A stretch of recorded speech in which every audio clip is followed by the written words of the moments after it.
Melati kuntum tumbuh melata, sayang sembah di pohon cemara. Assalamualaikum, mulanya kata, saya sembah pembuka bicara. Bismillahirrahmanirrahim. Assalamualaikum warahmatullahi wabarakatuh. Salam sejahtera, salam Malaysia Madani, salam Malaysia membaca, dan salam Selangor membaca.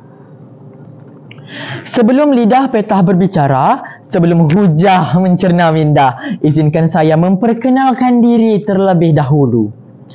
Nama diberi tanpa dipinta, Muhammad Ikhwan bin Kamarul Safian dari Sekolah Menengah Kebangsaan Seri Kundang, tingkatan 4 akaun, kod BEA 7620. Begitulah serba sedikit tentang latar belakang sebagai Muhammad Ikhwan. Ada seorang warga negara, seorang lelaki pengembara. Ia melawat 18 negara, di hatinya tetap Malaysia.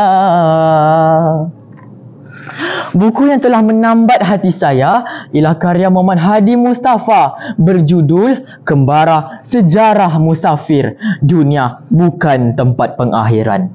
Buku ini mengandungi 207 muka surat, walaupun banyak tapi tetap bermanfaat. Dari muka hadapan buku ini, kelihatan seorang lelaki bersenyum lebar kerana dapat menjelajahi ke pelbagai negara. Buku ini penuh dengan pengalaman suka duka yang disampaikan dari hati penulis.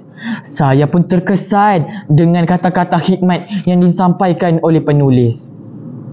Pengajaran yang kita dapat daripada buku ini adalah yang pertama, sebagai warga negara, jangan sesekali melupakan tanah air sendiri. Bak kata pepatah, di mana bumi dipijak, di situ langit dijunjung.